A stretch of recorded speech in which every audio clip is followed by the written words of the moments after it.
had never babysat for a family I didn't know before, but my neighbor Melissa asked me as a favor. She had been watching the Carver's kids every Thursday for 2 years, but had just found another job. She gave me their contact info and told me it was easy, a chill family, 2 young kids, and that I was the person she trusted most to take over.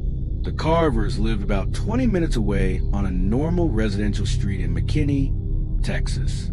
I got there Thursday afternoon, and Mr. Carver met me at the door. He gave me a quick tour of the house and introduced me to the kids, a 6-year-old girl named Lily and a 4-year-old boy named Theo. Mrs. Carver was upstairs packing her bag and came down with her keys in her hand. She gave me her cell number, and then they both left. The kids were quiet. We had dinner, did some drawing, and around 8 o'clock, I started getting them ready for bed. Theo fell asleep fast. Lily stayed awake for a while, lying in bed and asking me random kid questions while I picked up toys from her floor. At some point, she asked if I was going to leave before they got back. I told her no, that I was staying until her parents got home. She was quiet for a few seconds. Then she asked if Melissa used to stay, too. I said yes, Melissa always stayed. Lily looked at the ceiling and said, in that flat kid voice that doesn't realize how heavy the words are, that Melissa had run out once before her mom and dad got home. I asked her what she meant by that. She said that one night Melissa had put them to bed, but Lily had woken up to go to the bathroom and saw Melissa leaving the front door really fast. No coat, no bag, and that her car drove away making a lot of noise. I asked when that was. Lily thought about it and said she didn't know, but that was a long time ago. I kept cleaning up the toys without saying anything for a minute.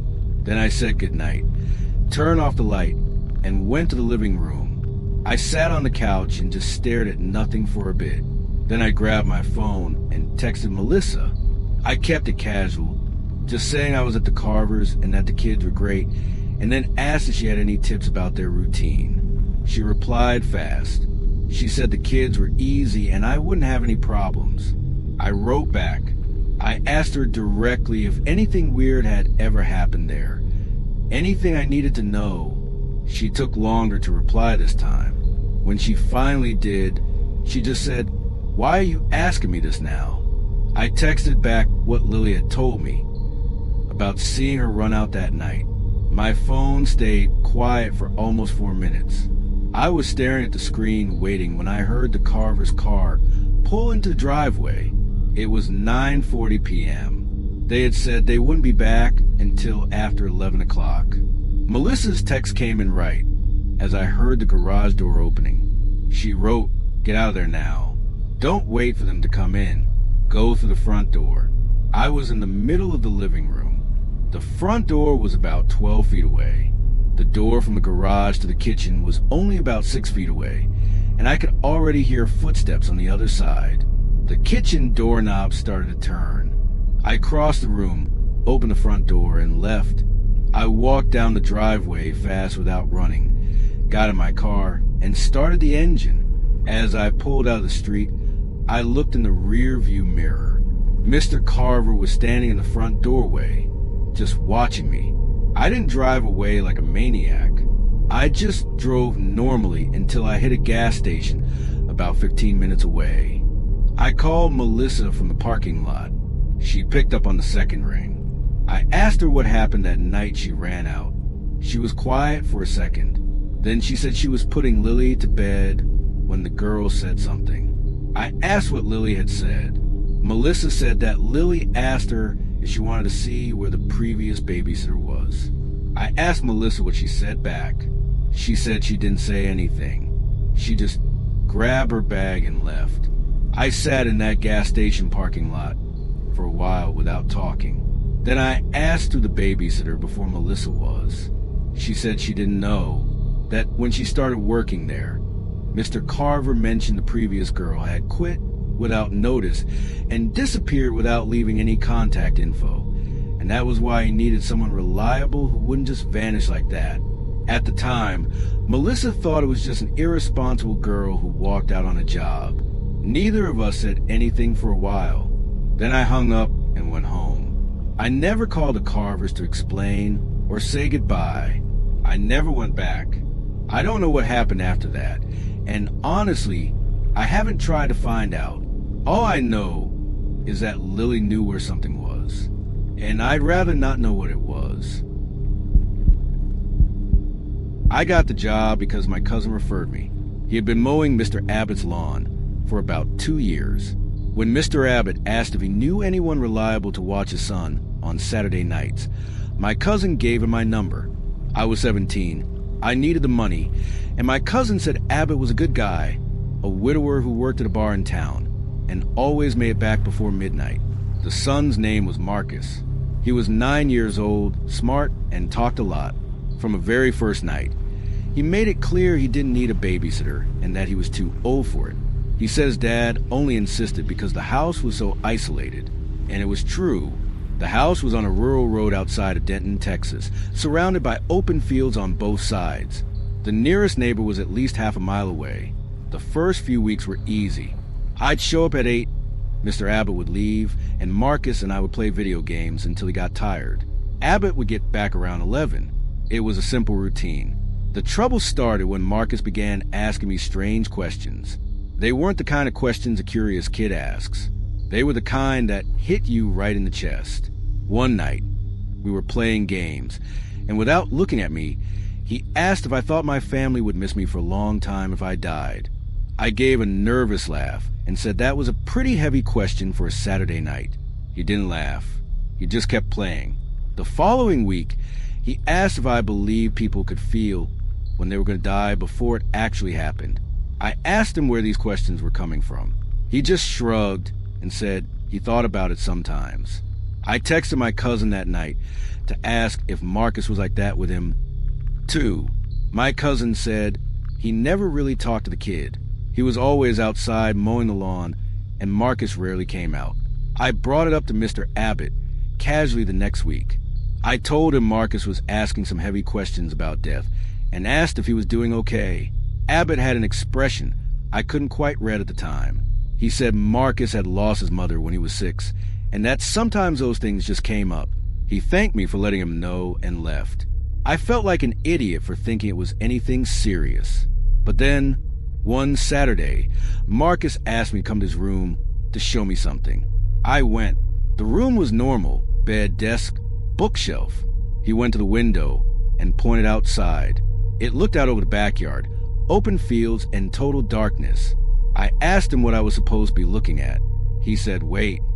I stood there next to him, staring into the dark. For a moment, I saw nothing but the field and the night. Then I saw it. About 200 yards away, in the middle of the field, there was a light. It was small and steady, like a flashlight pointed at the ground. It stayed there for about 10 seconds and then turned off. I asked Marcus what that was.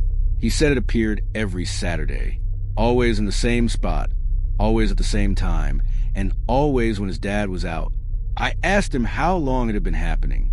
He said since before I started working there. I stared at the dark field for a moment. Then I got my phone and called Mr. Abbott. I could hear bar noise in the background. I explained what we had seen. He went quiet for a few seconds and said he'd call the local sheriff to stop by the property. I said okay and hung up. I went to the back door to make sure it was locked. It was. I checked the front door, too. Locked. I went back to Marcus's room and told him to get away from the window and come to the living room with me. He obeyed without complaining, which was the first time he'd ever done that without an argument. We sat on the couch together. I had my phone in my hand. He was quiet beside me. After about 20 minutes, he spoke softly without turning to look at me. He said that on the night his mother died, his dad had been out too. I didn't answer. I didn't know what to say. The sheriff's car arrived 40 minutes later. I heard him talking to Mr. Abbott outside for a while. When Mr. Abbott came in, he said the sheriff had checked the field and found no one. No recent tracks on the ground. Nothing. He thanked me, paid me, and I left. I didn't go back the following Saturday. I told my cousin I found another job. He didn't ask for details. To this day, I don't know what was in that field. But what sticks with me isn't the light. It's that Marcus knew exactly when it was going to show up.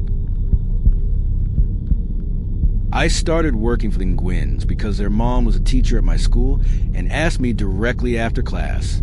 I was 16. She had known me for 2 years, and it was a kind of favor you just can't say no to without feeling bad.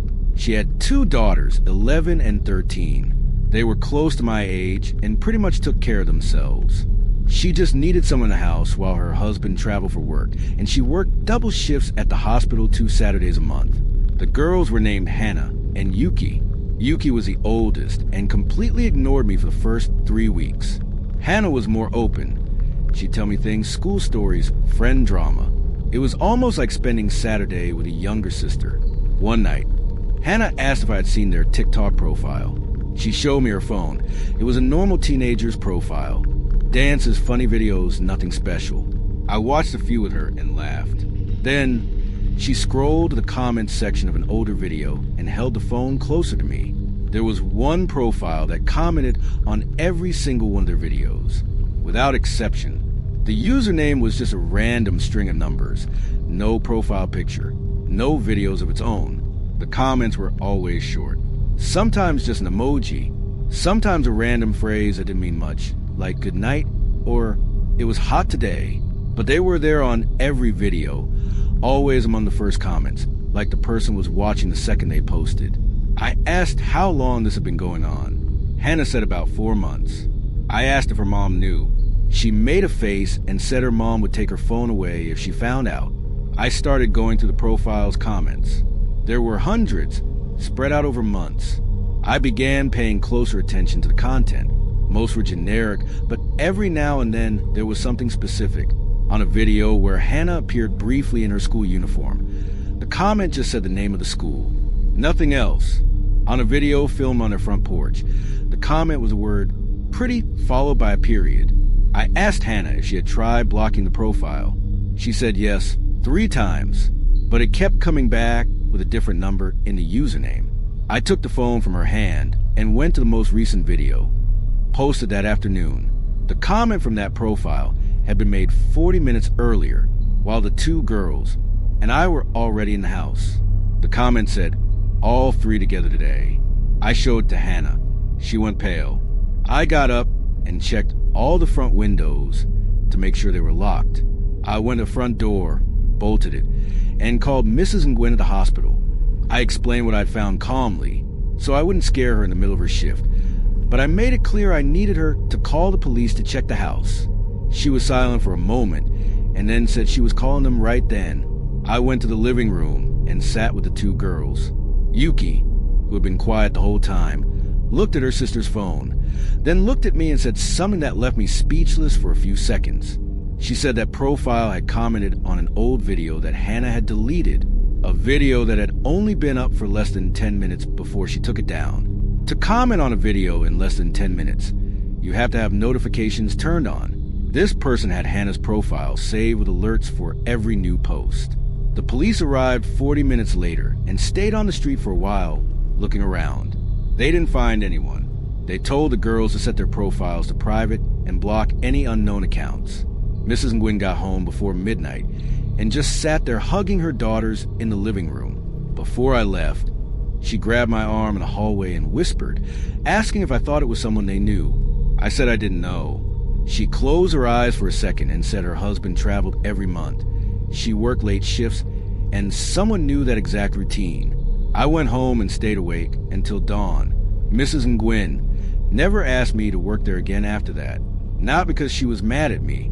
I think she just didn't want to see how afraid she really was.